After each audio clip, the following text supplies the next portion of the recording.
Okay, let's do an example of an analog electrical system.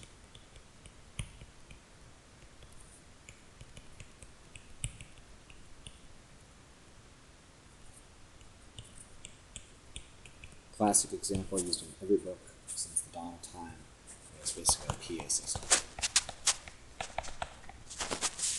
Basically, when you go to see Kiss in concert, really they are not singing that loud. They have sound waves, basically. It's singing here, and basically sound, which is an analog. Basically, they're picked up by a mic.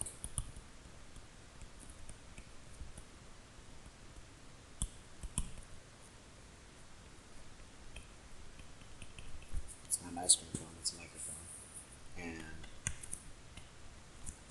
converted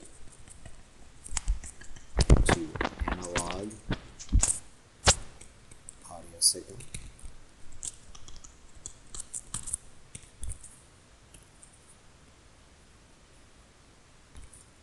And then from there, 4 is basically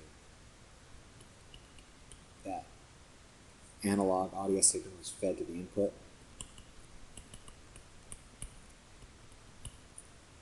of the linear amplifier. You guys will go over these a lot in wind recording. The linear amp doesn't change the time signature of it, but what it does produces an output. Same time signature, significantly greater voltage.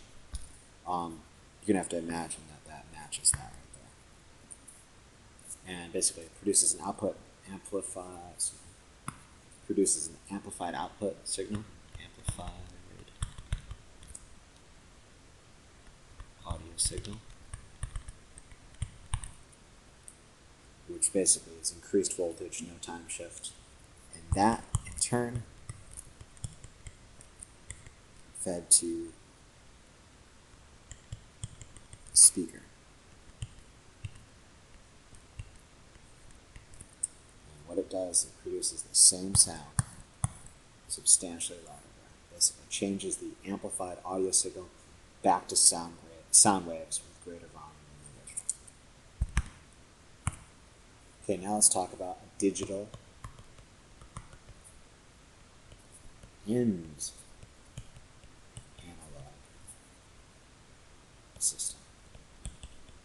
Because the human ear always hears an analog, but basically what we're going to do is, I could use the example of a CD player, but no one uses CDs anymore, but let's just use a little iPod right here.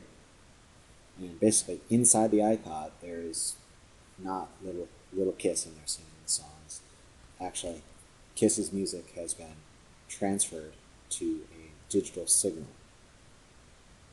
And we'll get into these a little bit more, but zeros and ones. And basically what happens here, these digital values are fed into digital to analog converter. And how you represent is D to A. D to A converter. Basically, all that's doing is taking the digital signal, converting it to our audio signal. Now we can do the same thing that we did before, is do our linear amp, which, if we remember right,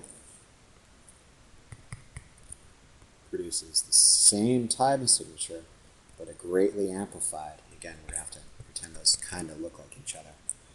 Basically, an amplified audio signal, which is then fed. Oops, sorry. Let's go back to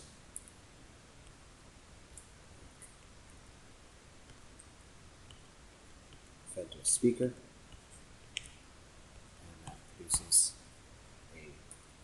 that signal sent to the speaker, and it's going to have a loud sound coming out of it. Okay, so this is our introduction on what digital and analog systems are.